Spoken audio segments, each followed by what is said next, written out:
Paano nga ba magpalit ng ating password sa Wi-Fi and sa Wi-Fi name? So, yun po. Una, check po natin na nakakonect tayo sa ating Wi-Fi. And then, punta po tayo sa browser. I-type po natin yung 192.168.1.1. And then, pupunta po tayo sa interface ng ating modem.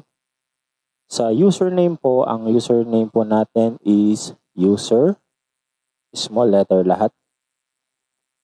And then sa password po is admin123. Small letter din po lahat. Then click login. Pag lumabas na po ito, punta po tayo dito sa network. Since nakakonect po tayo sa 5G, unahin po natin yung 2.4 dito po sa advance. Yan po, pwede po tayo magpalit ng pangalan dito sa 2.4. Kaya pong bahala kung ano pong ilalagay yung pangalan. And then yung pong password. After nyo pong ma-type yung password, click apply. And then magre-refresh po siya. Hintayin po natin siyang bumalik. Ayan.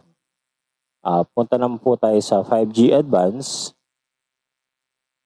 Para sa 5G naman po. Yun po yung last na ipapalitan since dun po tayo nakakonect. Same din po sa pangalan. Kung gusto niyo papalitan ng pangalan.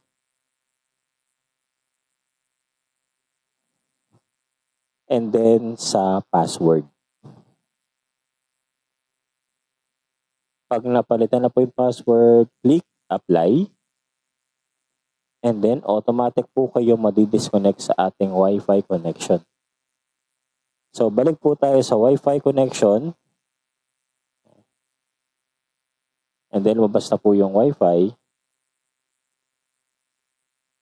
Insert nyo lang po yung bagong password na ginamit nyo sa Wi-Fi. And then enter, connect. Ayan, yung password na po yan is bago. So yun, okay na po. Napalada na po yung password nyo. At kung hindi pa rin kayo nakaka-connect, reboot nyo lang po yung modem on and off. So yun lang po. Salamat!